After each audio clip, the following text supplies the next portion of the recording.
esperando, como pusieron, coordinando un poco esta partecita del encuentro con Marina, que para nosotras siempre es un gusto, Marina, Gracias. compartir y escucharte. Eh, Para mí siempre es un placer estar con ustedes, siempre, eh, realmente. bueno, es Bueno, recíproco Mari, entonces. Eh, y la idea que es un poco como viene siendo, ¿no? Desde hoy que empezamos, es que apuntalar que este espacio sea un espacio de conversatorio. No Mm. dejemos de recordar esta palabra que hoy se está usando mucho, ¿no? De encontrarnos a conversar.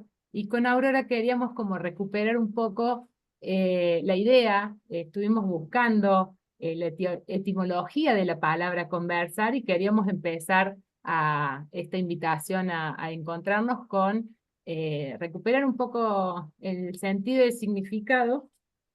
Puede tener muchos.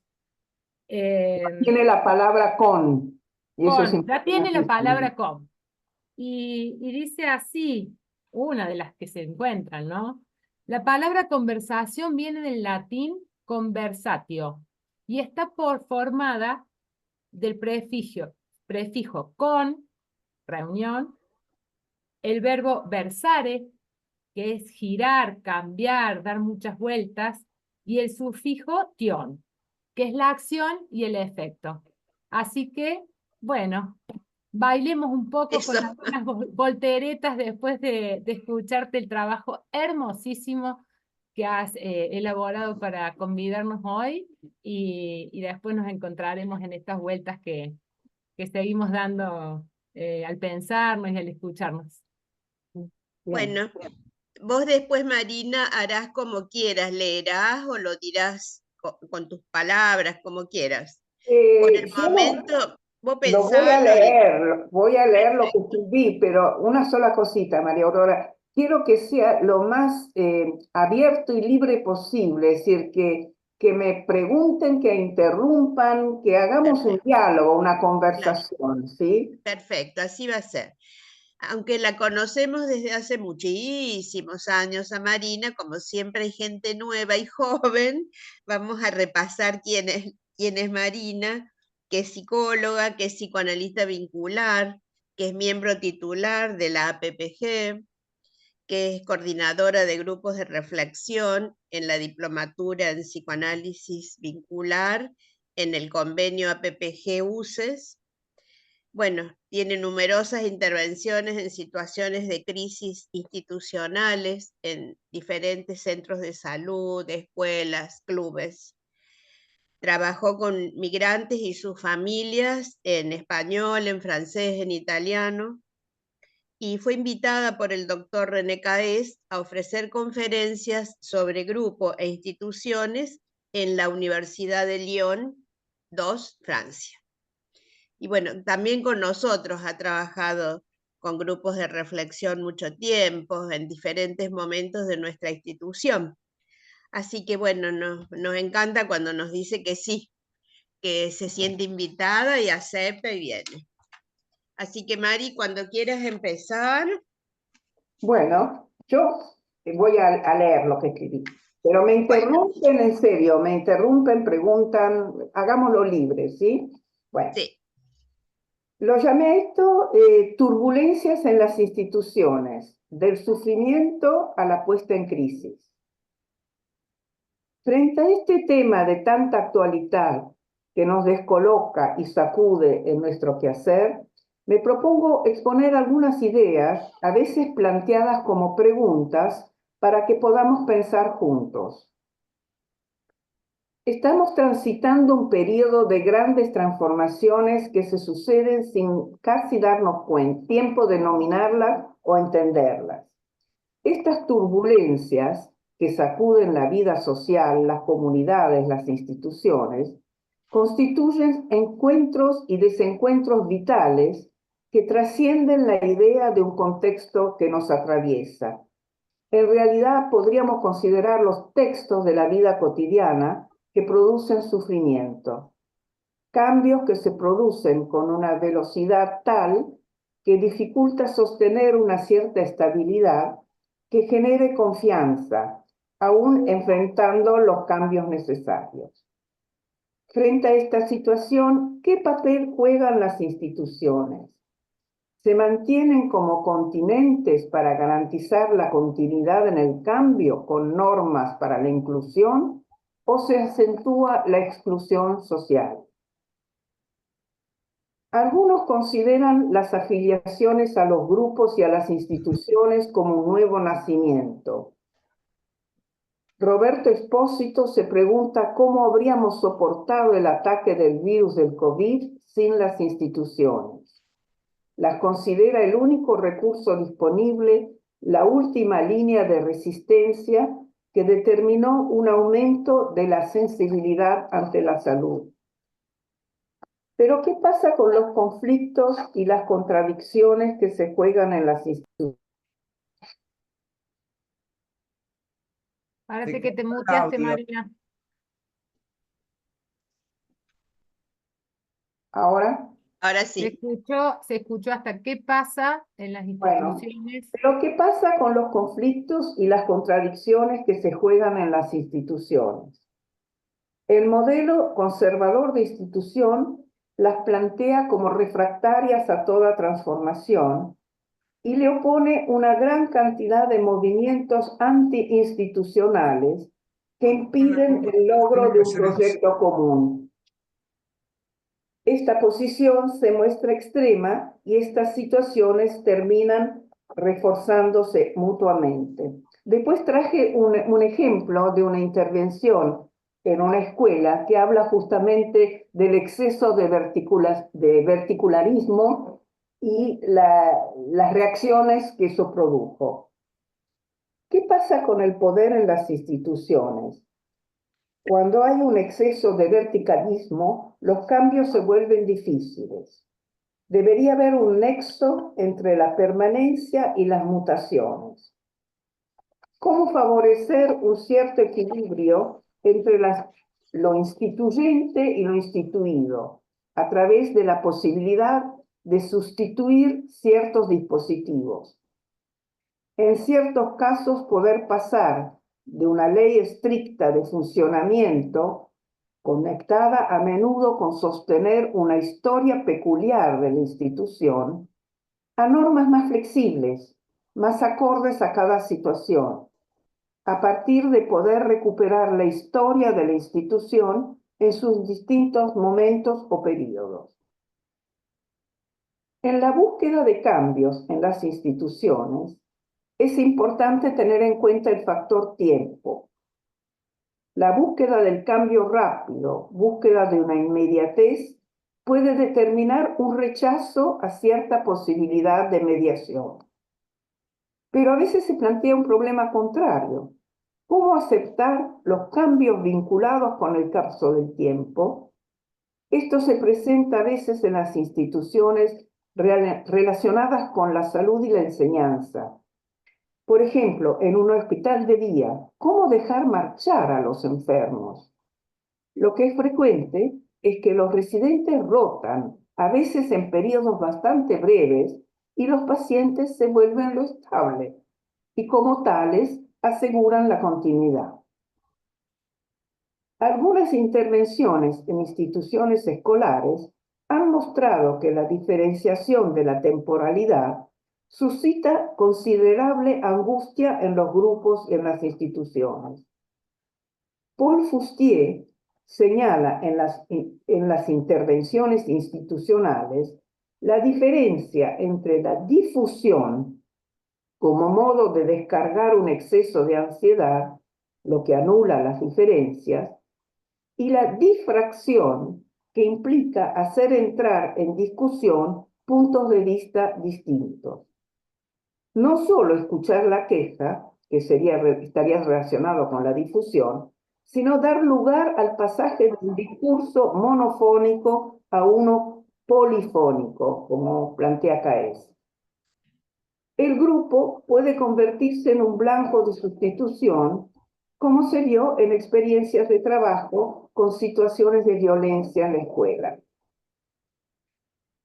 Caes señala que la necesidad de negar los cambios es un modo de sostener el tiempo narcisista de la fundación.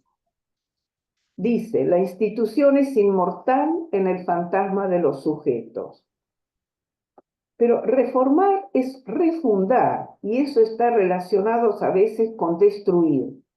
De ahí repito la importancia de recuperar la historia de la institución desde sus integrantes en los distintos momentos o periodos de su inserción en la misma. ¿Cómo intentar ampliar el radio de acción a ámbitos anteriormente excluidos? Esto se puede relacionar con lo que plantea Éric Sadin, un filósofo francés, en lo que denomina zonas a defender, con una búsqueda de crear movimiento contra las imposiciones.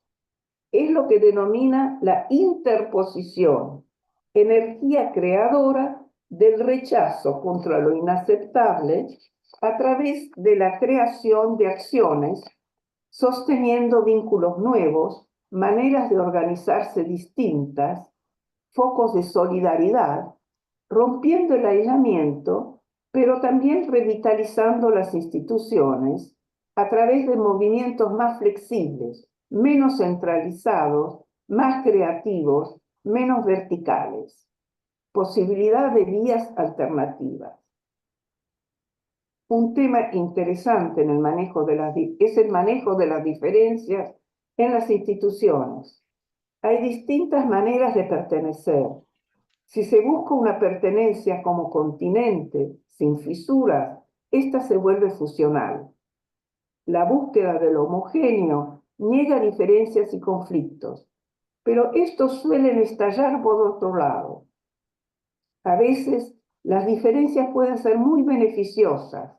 Negarlas o no darles un lugar puede producir un achatamiento y una reducción de alternativas, trabas en la realización de la tarea primaria de la institución, que es lo que se da en los grupos burocratizados, como planteaba Marcos Bernard. Hoy en día, el régimen disciplinario igualador ya no logra contener los deseos y las necesidades de la gente joven. Al respecto, voy a tratar de pronunciarlo bien, Diana, Byung-Chul Han, filósofo coreano, profesor en Berlín, señala que lo que enferma a la sociedad es la expulsión de lo distinto, que se manifiesta a través de la hipercomunicación, la sobreproducción y el hiperconsumo. ¿Será así? ¿Cómo juegan estos factores en los encuentros y desencuentros hoy en día, en lo presencial y en lo virtual? De ahí la importancia de mantener, tolerar y trabajar con las diferencias en los equipos y en general en las instituciones, como modo de asegurar la contención, pero también de posibilitar las transformaciones.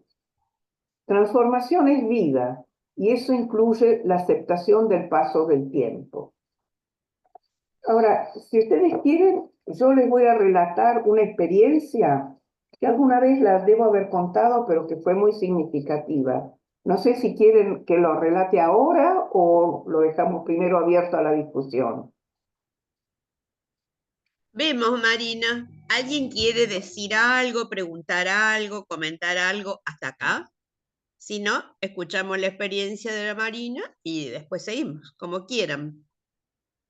Te quería preguntar algo a Marina, un Sí, segundito. Gustavo, adelante. Hola, hola a ¿Qué tal, todos. Llegué un Gustavo? poco tarde, pero aquí estoy. No, no, quizás un desconocimiento mío, pero no sé si cuando dijiste verticularismo fue un lapsus o fue un neologismo, que me parece muy interesante, ¿no? Porque si lo diferenciamos de verticalidad, ¿no? Me parece que el verticularismo tendría que ver con algo no solo aceptado, sino con algo aceptable, ¿no? Quiero decir, cuando la verticalidad tendría que ver con algo solo aceptado en el sentido, ¿no? De cierta imposición. Pero era una pregunta, quizás un concepto que desconozco o te salió y está No, buenísimo. me salió así, pero lo sostengo, y por lo que estás diciendo, Gustavo, porque, Perfecto, digamos, en toda organización es necesario de alguna manera, un nivel vertical y un nivel horizontal. Eso lo hemos visto muchas veces en los trabajos en las instituciones, donde cuando se solicita una intervención y que muchas veces se hace a través de grupos de reflexión, es imprescindible tener encuentros con las autoridades, es decir, respetar el verticularismo, por decirlo como neologismo, porque si no es muy fácil ser expulsados, ¿no? Hay que sostener un lugar, digamos, de respeto de la estructura que nos presenta la institución, para después poder trabajar con mayor libertad. Entonces, no es lo mismo verticalidad. Y creo que en la experiencia que voy a relatar también se puede ver eso. Pero muy buena tu pregunta, porque fue un lapsus, pero lo considero así de todos modos.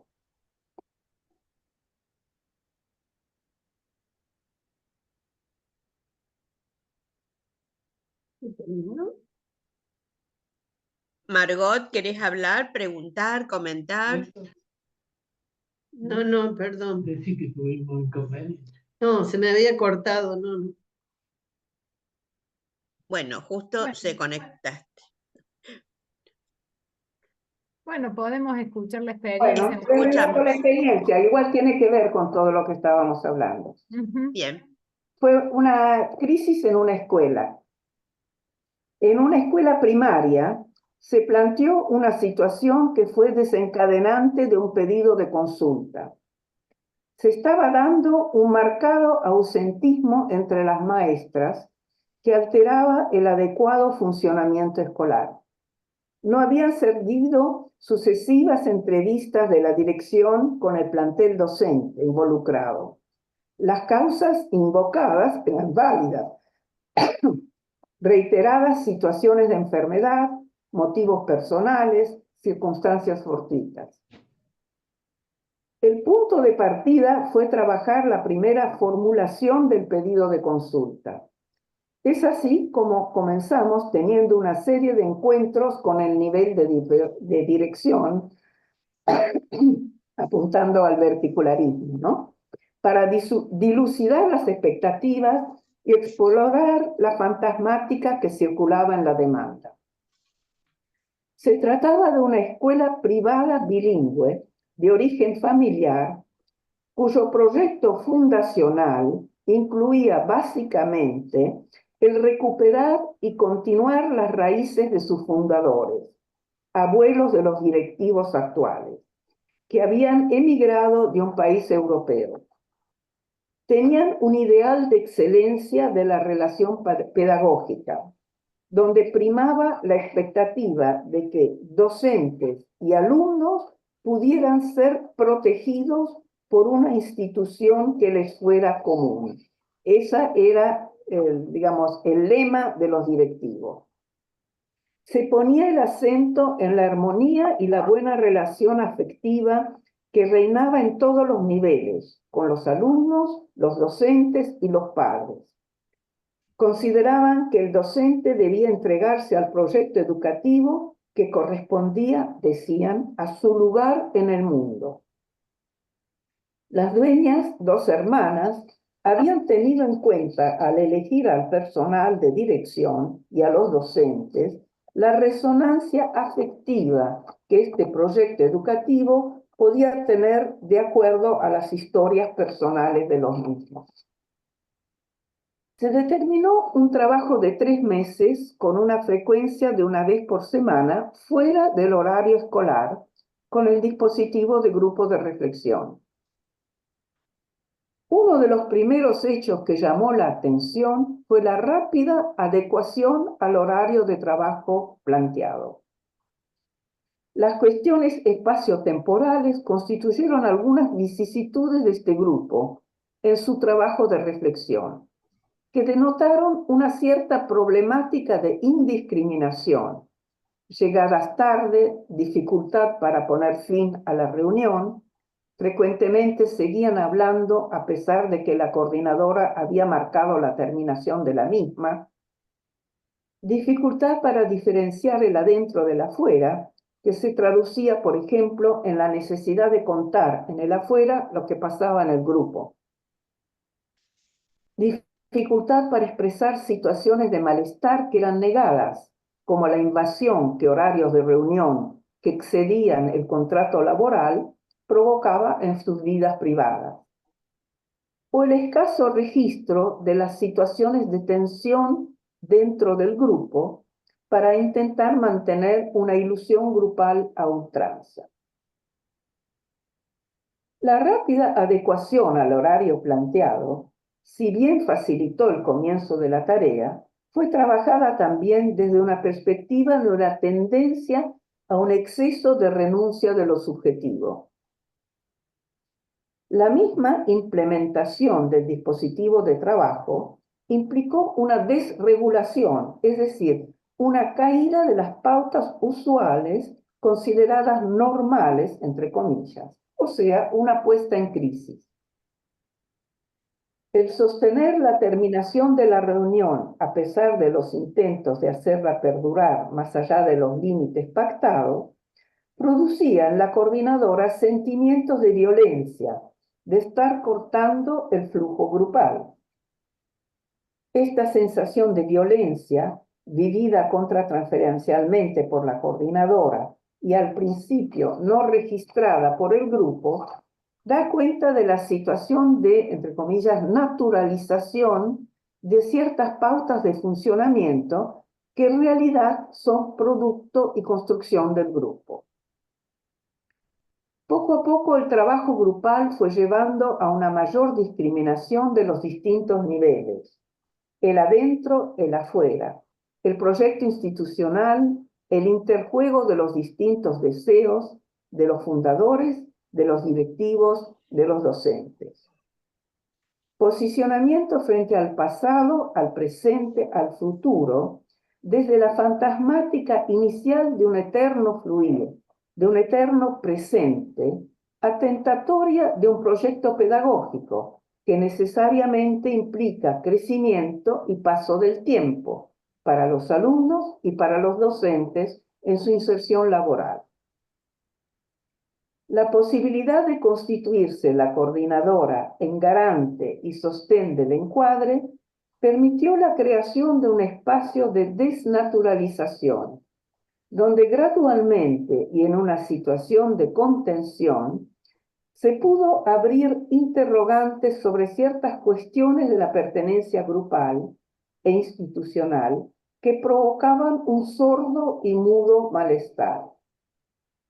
Este sordo y mudo malestar, que no era registrado como tal, se había vuelto, entre comillas, natural al sostener una pertenencia conflictiva que no hallaba palabras. Había llegado a provocar una situación de asfixia que detonó en ausencias sintomáticas, como modo de tomar distancia, donde a veces hasta el cuerpo se había visto comprometido. Vemos aquí cómo ciertos trastornos psicosomáticos no pueden dejar de ser articulados con la problemática de la pertenencia. Este malestar pudo ser escuchado y hablado en el grupo. Encontró allí su espacio de expresión y resignificación. Un elemento importante fue también sostener la terminación de este grupo en los términos pactados, a pesar de un intento de proponer su continuación. Dio lugar a trabajar con los límites, con lo finito, con lo posible. Esto mismo se trató de sostener en la intervención de la escuela mencionada, rehusando la coordinadora prolongar el contrato temporal establecido. No existe institución sin crisis, sin rupturas.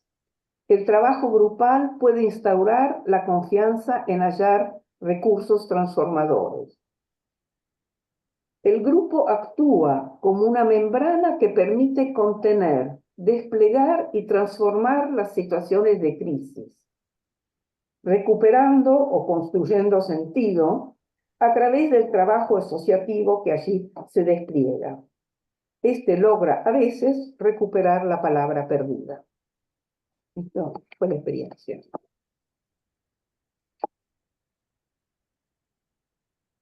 Bueno, Gracias, Marina. no. Imposible no hacer mil asociaciones entre ese relato de una escuela, seguramente porteña, y las cosas que están pasando hoy en las instituciones, donde ni siquiera se entra en crisis. Las crisis vienen en la puerta de las instituciones o con los comportamientos de conducta en los chicos de la escuela, pero de las dificultades que hay para hablar de lo que está pasando, pienso yo, ¿no? Por las convocatorias que uno tiene así de las instituciones, es como que algo estuviera velado. Y después de todo lo que hemos escuchado hoy, creo que hay una concordancia social de que estamos naturalizando lo que hace crisis. Bueno, son cosas que pasan, esto siempre pasó ya, y como que la memoria no viniera de la mano de para qué se funda lo que estamos observando, sino que, bueno, esta cosa como de la resignación, que ya hemos escuchado hoy esa palabra y fue fuerte, donde no se puede resignificar, sino que hay como una bulia, como diciendo, bueno, son cosas que pasan en todos lados, ¿qué se le va a hacer? Digamos, ¿no? Como el qué se le va a hacer y la necesaria ruptura con algunas cosas y que da tanto miedo. Creo que estamos como a los bordes de ciertos precipicios sociales, que la institución es el primer lugar de eco de lo social, y de lo social tapado, ocultado, no dicho, que aparecen en síntomas, que es más fácil también consultar por síntomas en las escuelas, en las instituciones de salud, que ver lo que nos está pasando.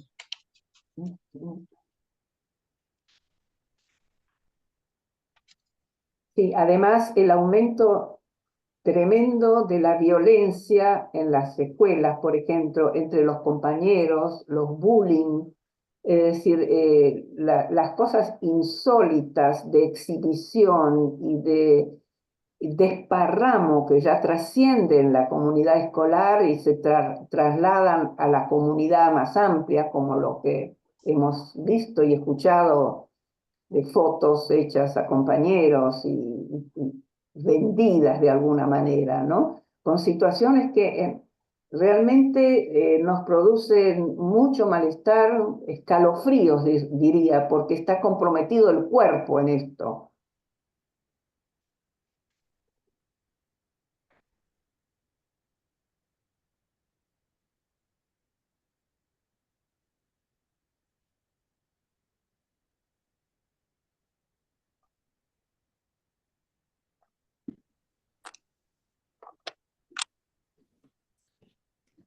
Y nos planteamos, ¿no? ¿Qué hacer?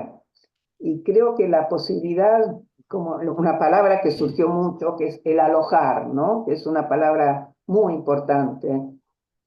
Y alojar implica no necesariamente encontrar la solución, pero sí escuchar, sí dar lugar a que la palabra pueda aparecer frente a tanta acción de violencia.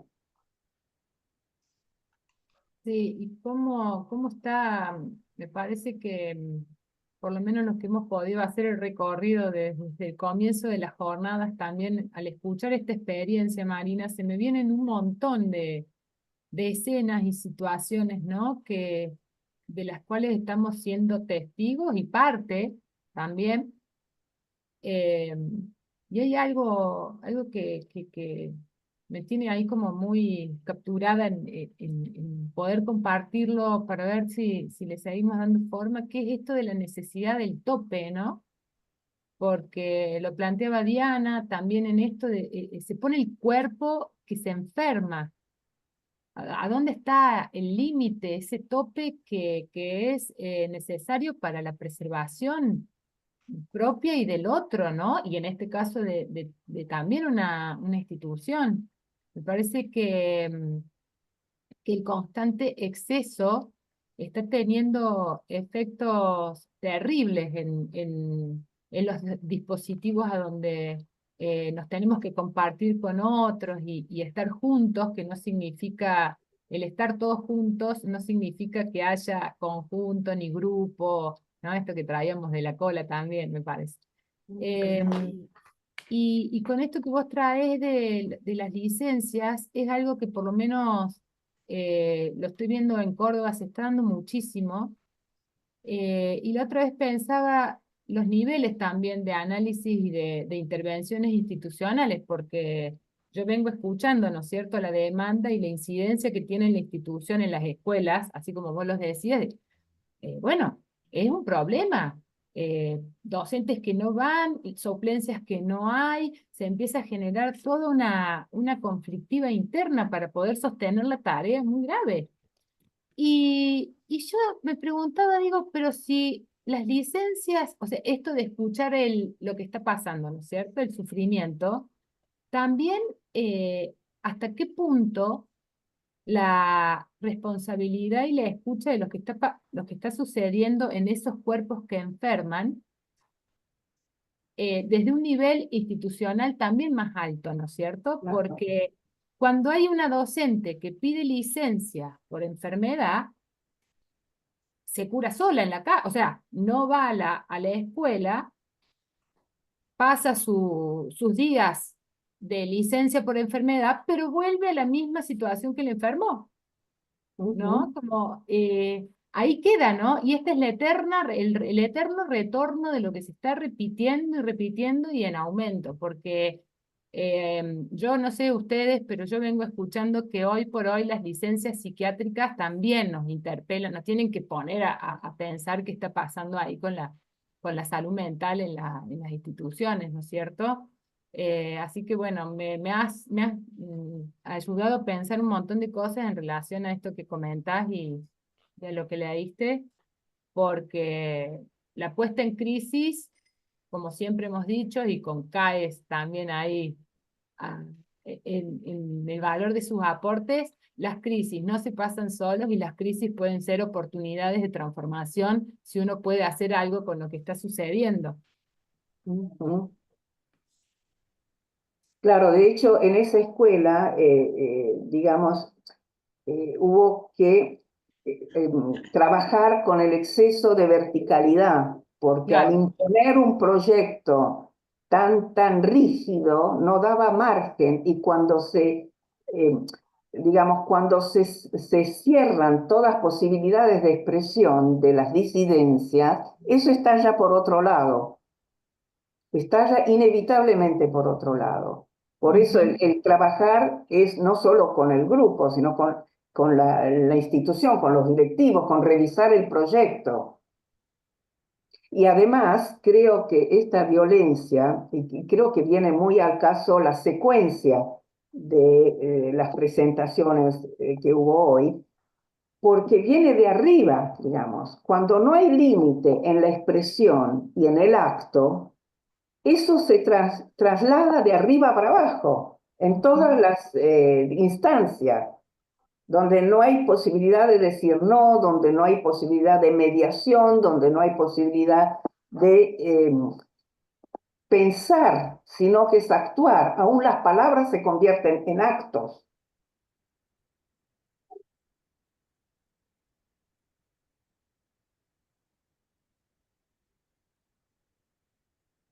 Anita, ahí están pidiendo la palabra Elena, Gustavo, Nélida.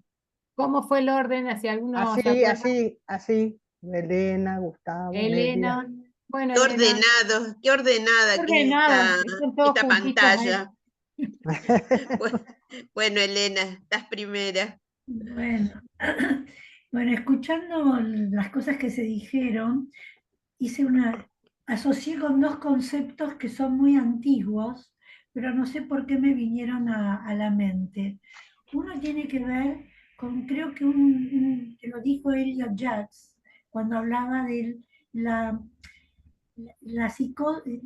depositación de la psicosis en las instituciones. Y el otro de Blecher, cuando hablaba de el núcleo ambiguo depositado en el encuadre. Y pensé, se me ocurre que tuve estas ocurrencias por todo esto que están diciendo, ¿no? Aurora decía que las instituciones son el eco de la cultura y efectivamente se supone que las instituciones tendrían que ser como el marco cultural, digamos, que da pertenencia y que hace de continente, como mencionaste en algún momento vos hoy, Marina, al comienzo, hace de continente para quienes participen de esa institución. Y sin embargo, paradojalmente, lo que estamos viendo, y el ejemplo de la escuela puede ser uno entre millones, lo que estamos viendo es justamente esa situación como de intemperie que se vive dentro de las instituciones. Toda esta cuestión de la violencia, del maltrato, del bullying, no solo en las escuelas, en cualquier tipo de institución, como que precisamente perdieron esa entidad de continente para lo que pudiera ser las ansiedades y las necesidades identitarias de quienes tendrían que pertenecer a esas instituciones. Me parece que también es todo un tema que hace mucho a la actualidad, y donde tal vez, esto lo digo pensando en voz alta, donde tal vez toda la cuestión de la virtualidad también contribuye a esto, ¿no?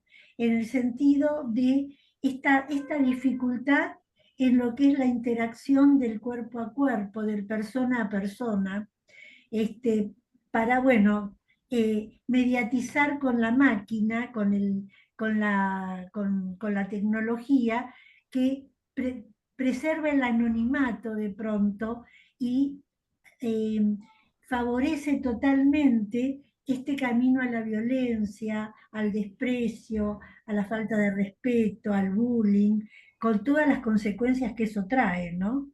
Bueno, por ahora eso se me ocurrió. Bueno, muchas gracias, Elena. Mm. Bueno, Gustavo sería ahora el Ahí voy, sí. siguiente. Sí, pensaba, Marina, que me gustó mucho cuando pusiste en el título del sufrimiento a la puesta en crisis, ¿sí?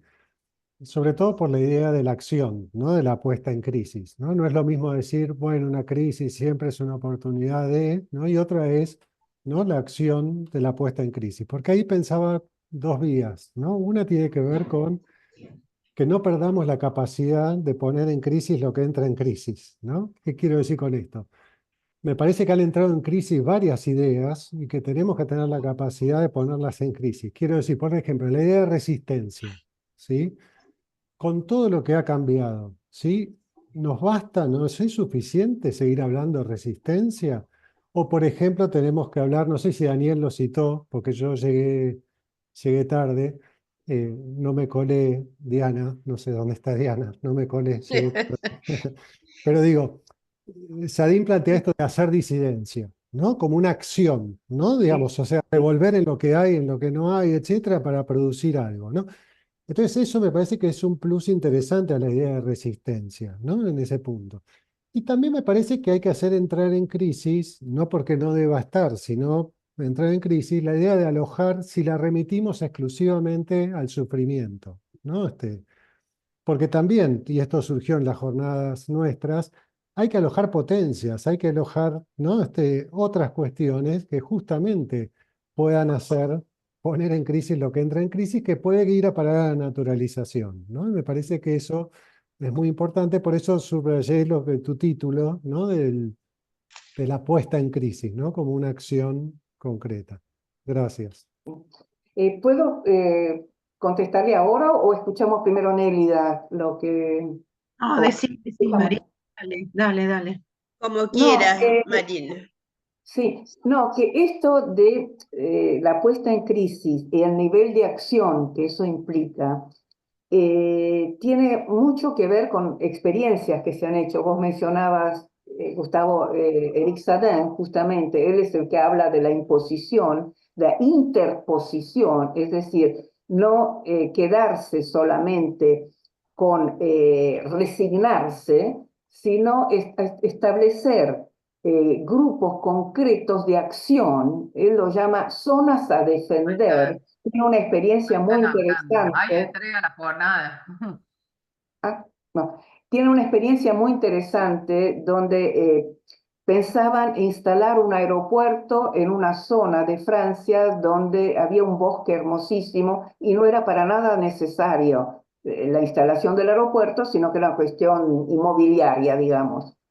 Y bueno, se crearon distintos grupos solidarios con acciones específicas que rompieron el aislamiento que tenían estos habitantes y lograron un objetivo. Es decir, el nivel de acción es especialmente importante, sobre todo como lo que él llama grupos y zonas a defender, que es la interposición a las imposiciones que se pueden realizar desde los niveles de arriba, digamos. Discúlpame, Nélida, pero No, por favor. el caso. No, no, por favor. Agregaste algo más. No, tomo esto, ahora me quedé pegada a lo de la acción para no quedarnos en la queja, ¿no? O en el lamento, o en la descarga. Y bueno, y como se dijo en algún momento hoy a la mañana, quedarnos reunidos para lamernos las heridas, ¿no? Me parece que sí, que hace a la idea de conjunto y de intercambio, pero que la acción es fundamental porque yo creo que vemos el peligro de la inacción precisamente muchas veces, o de acciones fragmentadas, ¿no? Eso de un grupito por acá, otro grupito por allá, y ya vimos qué fácil que es atacar a los grupitos y qué difícil que es atacar a los grupos grandes, ¿no? Yo hago la diferencia entre el 23 de abril, por poner un parámetro, y las cotidianas, ¿no? Los jubilados un ratito por acá, otro poquito por allá, ¿no? Y qué fácil que es dispersar y venir con la fuerza de las armas, nada más ni nada menos. Me encantó tu idea, Marina, además de que me encanta escucharte, agradecerte. Tu idea de lo vertical y lo horizontal, porque siempre aparece más lo binario en función de o vertical o horizontal, y cómo ambas cosas son necesarias y qué difícil a veces que son equilibrarlas, ¿no? De alguna manera, si eso se puede hacer. Bueno, de hecho, el movimiento requiere de un poco de todo eso. Y esto que decías de hasta dónde la acción también pensaba, ¿no? En las pequeñas cosas, en las micropolíticas, ¿no? Porque pensaba lo que viene pasando en esto tan que puede ser en una escuela, donde de repente te cuentan los pacientes o uno lo presencia en la calle, una madre sale y se pelea con otra madre porque su nena no le dio galletitas a la otra y se arma una pelea infernal, ¿no? O un paciente que me decía, tuve que separar a dos que se iban a agarrar a trompadas porque no puedo dejar de hacerlo. Y me pareció muy interesante, ¿no?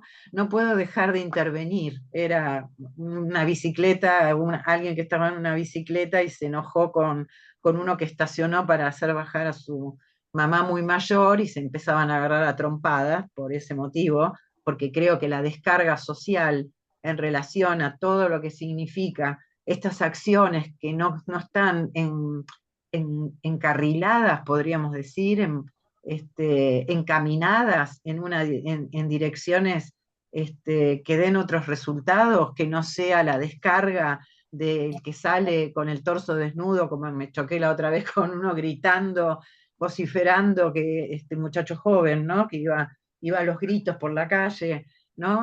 No poder encauzar todas esas descargas y esos efectos de lo que produce, ¿no? Esta disgregación, esta fragmentación, esta brutalidad,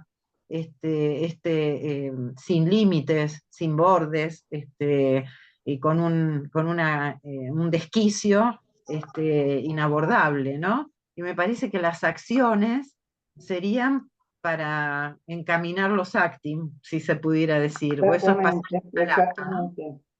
Exactamente. Bueno, no, Sí, nada. es dentro de esa línea justamente lo que plantea Eric Sadin también en Hacer disidencia, en el segundo libro, que a mí me gustó más que el del individuo tirano, que es la posibilidad de actuar, o sea, de no, por supuesto, no resignarse, pero tampoco no pasivizarse, sino tratar de organizar cosas posibles, acciones micropolíticas, sin pretender entrar en lo macropolítico necesariamente, cuando no siempre se logra o se puede, pero también podemos pensar que una multiplicidad de acciones micropolíticas también producen transformaciones macropolíticas. Es Claro. posible a lo mejor, es lo que la diferencia apuntaría a lo ilusión, ¿no? A una ilusión de posibilidad, que no es una utopía, sino un pensar que esas acciones a la larga pueden producir cambios. Gracias. Bueno, qué interesante que se está poniendo esto, porque con esas dos líneas, una en vertical y otra en horizontal, cuánto se puede hablar, cuánto se puede ampliar, ¿no? Y también me quedé pensando que empiezan a aparecer nuevos autores en esta jornada que no son necesariamente psicoanalistas. Y pensaba, bueno, debe ser que a Sadin lo estamos leyendo varios porque a lo mejor lo otro no nos alcanza o no encontramos. Este, y, y esas también son resistencias a lo supuestamente que tenemos que hacer, leer y escribir, porque eso también viene a cuenta del resistir lo que nos están diciendo que hay que hacer en cualquier institución súper verticalista, ¿no? Y bueno, desde una ideología del individuo tirano también nos puede llevar a nuevas interrogaciones sobre la función de la vida y el sostén de las instituciones. Personalmente creo que sin instituciones no podemos avanzar, no se puede educar a todos si no hay una escuela, no se puede curar a todos si no hay un hospital. Y aunque haya tantas dificultades hoy para poder hacerlo, bueno, habrá que ponerse en acción y a trabajar en esos lugares, ¿no? Y de ahí nosotros tenemos mucho que decir, hacer y proponer con esta mirada nuestra del psicoanálisis desde lo vincular, haciendo pareja, familia, grupo e instituciones. Disculpen, pero hay una intervención en el chat que me parece que tiene mucho que ver con lo que se está debatiendo. Así que si alguien la puede leer, estaría bueno. Sí, yo no sé qué me pasó, que no estoy pudiendo, no sé si lo cierro y lo abro porque lo tenía abierto el chat y no veo los mensajes nuevos. ¿Querés que lo Mire, lea? acá, ¿Querés que- Ahí está, no, ¿Querés que lo lea? dale, si vos lo ves, sí, léelo. Sí. está, Eso lo dice Laura Coaglino. a Recuerdo ver, un ejemplo de un pedagogo polaco en una escuela de niños internos durante la guerra en Europa. Había mucha violencia física entre ellos y él implementó la caja de las peleas, que podían escribir y decirse lo que sentían y lo leían. Al circular la palabra se interrumpe el paso al acto. Lo trae Philippe Merieux. Ah, gracias, Laurita. Muchas gracias. Claro, Digamos que digamos, esa posibilidad de poner en palabras esa violencia, claro. de alguna manera tiene que estar avalada por la institución también, claro, porque no es solamente una actitud voluntarista de un profesor, sino que hay que poder, digamos, tiene que poder ser avalada por una institución que lo permita. Y por eso creo que los niveles superiores tienen que ser retrabajados en ese sentido. Que no es que bienvenidas las experiencias, aunque sean individuales, pero no es suficiente. Hay que tratar de trasladarlo a una situación institucional, quizás estableciendo niveles de horizontalidad entre los distintos profesores. O, como decía Guattari, niveles de transversalidad, es decir, hacer cruces entre distintas situaciones, ni verticales ni horizontales.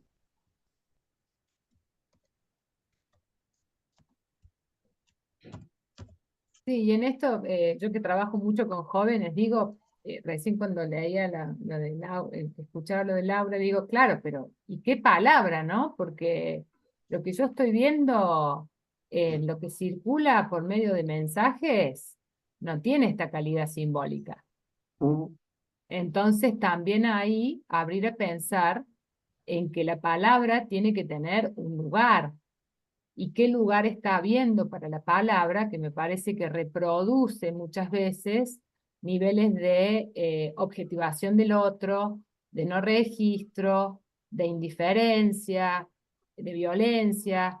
En esto que vos contás, Laura, claro, una caja, un papel, se escribe, se pone en todo se hace conjunto de todo eso dicho y después se comparte. Me está muy instalado hoy, me parece que muchas palabras bueno, o símbolos y dibujitos que tenemos que estar atentos a que eso no es encuentro y comunicación con el Claro. otro, y cómo está haciendo y ver qué hacemos con lo que está pasando, que me parece que esta jornada nos están poniendo a pensar ahí.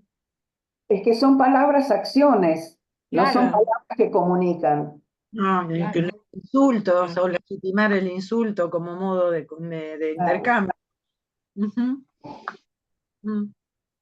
Y los docentes, que acá debe haber varios probablemente, que están forzados a hablar solamente de la materia y no perder el tiempo, porque para todo hay fecha de culminación, de entregas, de pruebas, de libretas y todo eso, porque en realidad cuando lo que sale casi siempre que uno interviene en algún curso que tiene problemas de violencia, es la necesidad de parar en el medio de la pelea, no criticando la pelea, sino ponerse a hablar, a dramatizar. Hay muchas cosas que paran y uno puede encontrar el sentido y el significado de esa pelea.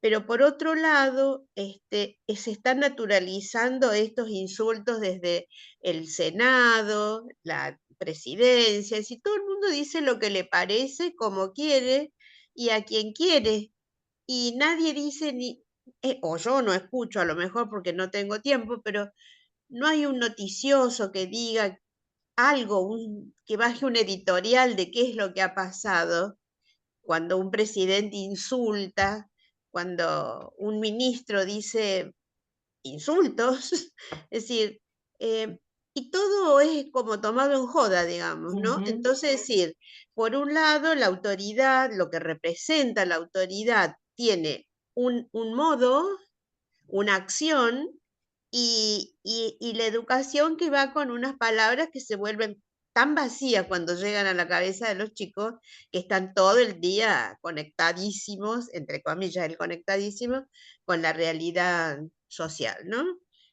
Bueno, y también ocurre en la casa, no es que ocurra solamente con los políticos, quiero decir que también ocurre en la casa, que todo el mundo explota, todo el mundo evacúa palabras, no se habla, digamos, con el Ca- sentido de la palabra. Los Carolina está, retos son así. Carolina está pidiendo la palabra. Sí, Sí, Caro. Carolina.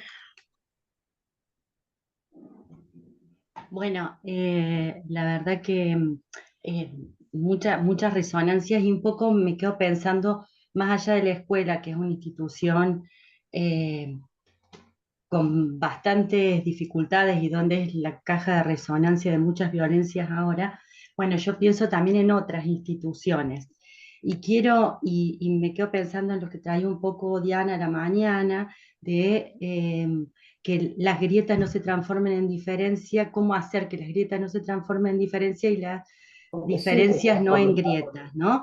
Y yo quiero recordar algo que vos, Marina, nos aportaste en una supervisión, esto que vos decías en relación a la pertenencia, otro concepto que me parece importante. Y vos decías pertenecer por la diferencia. ¿Cómo construir esa pertenencia a partir de la diferencia? ¿No? Y creo que me parece, lo dejo así que para trabajar desde ahí es también trabajar lo común. ¿Cómo trabajar lo común para que esta diferencia no se transforme en grieta? ¿No? Bueno, esto un poco lo que quería decir relacionando lo que traía Diana, lo que trae Marina ahora y este concepto que a mí me aportó mucho este concepto tuyo, Marina, de pertenecer por la diferencia. Cristi, Cristina Pagaro estaba pidiendo. sí. Estás muteada, Cristi.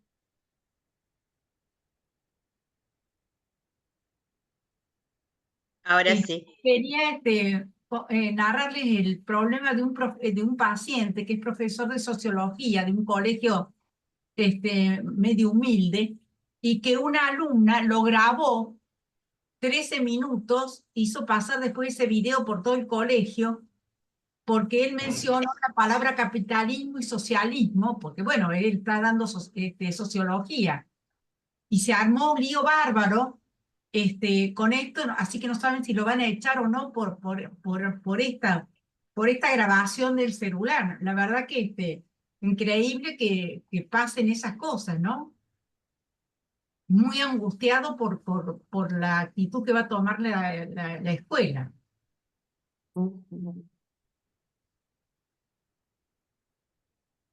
Bueno, mira qué pertinente, Caro, con tu recuerdo de pertenecer por la diferencia. Bueno, Fabio, parece que hace Fabio.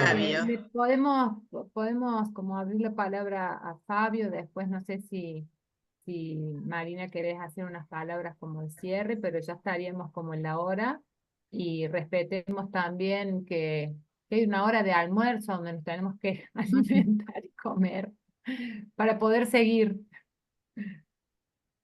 Sí, Fabio. ¿Qué tal? Bueno, me quedé pensando en esto de la violencia de las palabras también, ¿no? Y también me resonó esto que traía Diana más temprano eh, sobre la razón de ser de la memoria.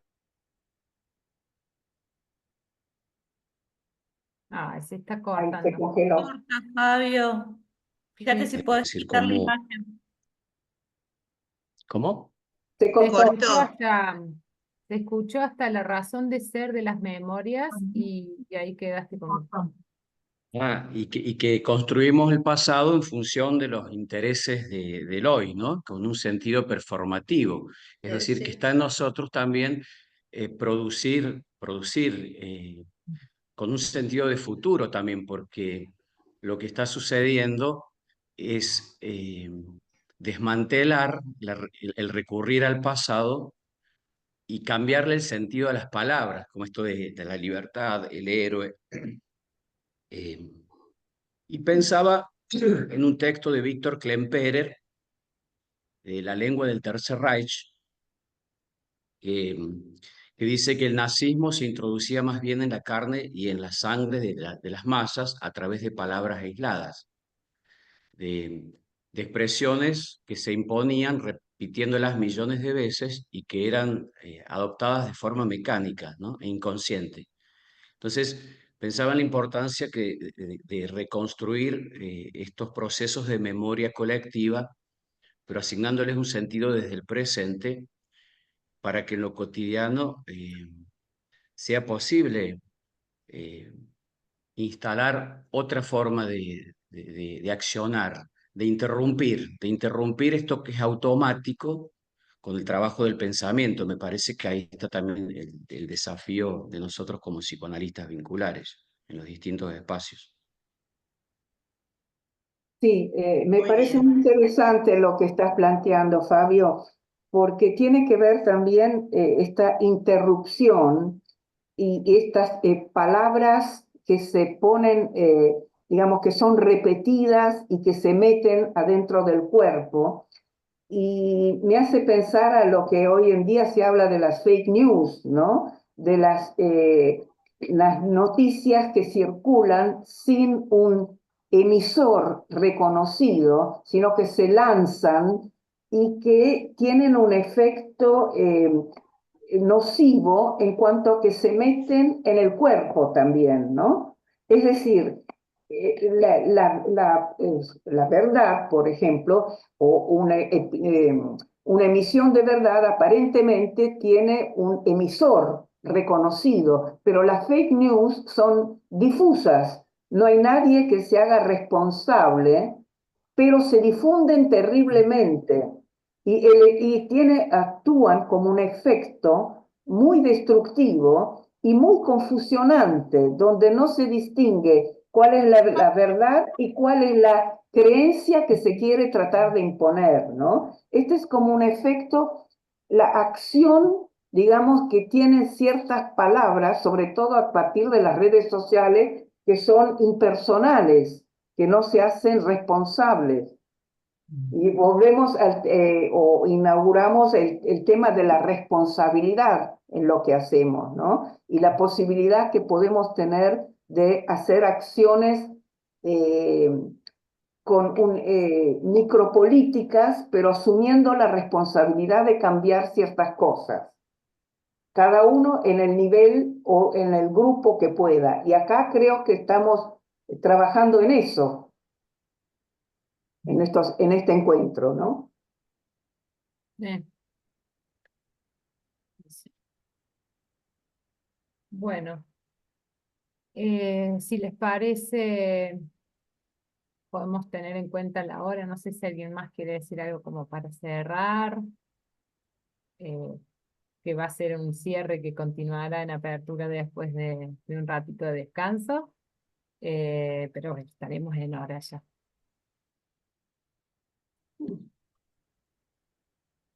Entramos con el mismo link, ¿no? A las 14:30 van a haber dos reuniones en paralelo, una a través del Meet y otra a través de este Zoom. Yo ahora voy a compartir la pantalla para que ustedes después, en función de eso, se quedan aquí o ingresan al Meet, ¿sí? Claro, para saber cuál continúa acá, Pato, y cuál hay que El paso del mudarse. psicograma continúa acá. Ajá. Ah, bueno. Y la mesa de trabajos libres sobre virtualidad va a continuar en el Meet. O sea, Bien. los que quisiéramos continuar acá no tenemos que hacer nada. Exacto, se quedan aquí. Apagar la imagen en todo caso. Claro, y el Teléfono, volumen y la voz. Y el volumen. 14:30. De acuerdo. Esta tecnología. Bueno, cómo lo están armando, ¿no? Muy bien, muy 2:30, bien. 2:30 es. Exacto. No, Dos No, y media. dos y ¿Cómo? media. Dos. Dos y media. y media.